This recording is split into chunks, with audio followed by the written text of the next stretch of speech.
G'day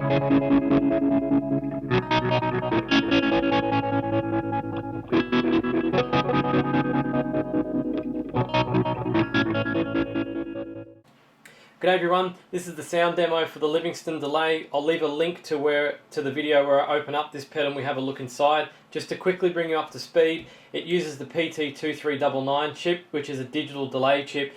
Some commercial pedals use that chip, and some do-it-yourself guitar pedal designs use that chip as well. These are the two do-it-yourself guitar pedals that I've built that have the PT2399 chip in them. The Rebote 2.5, and this is the Madbean Sea Urchin, which is based on the Mad Professor Deep Blue Delay. Haven't used this pedal for quite some time, so I'm hoping that it actually still works. It's been gathering dust on the shelf for quite some time, so hopefully it's still functioning properly. So yeah, be interesting to see how this one compares sound-wise. It kind of, in my opinion, it kind of failed on the physical inspection. The hardware on it's terrible, but let's just see how it sounds, because I got a feeling it's going to sound just as good as these two. Let's go. Also, when I made this pedal, I made these. You can see it's not 12 o'clock's not direct. Halfway is not 12 o'clock. It's actually further over. So yeah, I'm doing it at the proper 12 o'clock when I'm actually testing it. I thought first I'll just play, while I've got them all turned on, I'll just play them all together and see what it sounds like, and sort of have a bit of a PT2399 overdose on this thing, on these pedals. Let's see what it sounds like.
Well, that was quite surprising. The delay, the infinite repeats on the Livingstone doesn't sound anywhere near as good as the other two, in my opinion. And it also has a volume drop as well. I'm not quite sure how they managed to stuff that up. But yeah, there's a bit of a volume drop. If you watch the first sound sample that I did when I've gone from the clean channel to this delay, hopefully it came through on the camera. But I tell you what, it's a huge volume drop. Apart from that, it sounds just like a PT2399, and it does single repeats, and it doesn't do infinite repeats, but it does a handful of repeats. I don't know, it just doesn't sound as good as the other two. It sounds a bit noisier, and yeah, I don't know what's going on with it. But you know, look, if you're after a cheap delay, something that you're only going to use every now and then Livingstone's the way to go. So the conclusion is pretty much the same with these cheap Chinese guitar pedals. If you're only going to use them a couple of times, they're great. Or if you're a starting musician or starting guitarist and you don't even know what a delay is, or you've never used a delay, you just want to just want something to practice with, or you're on a really tight budget, sure, I mean, it's not bad. But I mean, if I had to pick one of these, it would probably be this one first. This one's taken the #1 position in my as far as delays go. Well, next to my timeline, but that's a $300 delay pedal. But as far as the PT2399s go, it's definitely this one, and then the Rebote, and then the Livingstone. Unfortunately, it just didn't cut it for me as far as the sound goes. I just don't think it sounded that good. It's kind of had the PT2399 sort of characteristics, but it just didn't sound as good. It sounded kind of hollow. But anyway, hopefully it comes through the sound through the camera. Yeah, I was hearing it in front of the amp, I can tell you that. Thanks for watching. I'm going to do a sound comparison next on the Livingstone Chorus compared to the Smallstone and a Boss CE2 clone. Maybe that'll be a different story. I noticed, I had a quick look inside, and I'm pretty sure some of the chips are a bit familiar, so it could be a similar situation as we've got here with the delay. So yeah, that'll be coming up next. Thanks for watching. Give me a thumbs up if you like the video, and don't forget to subscribe.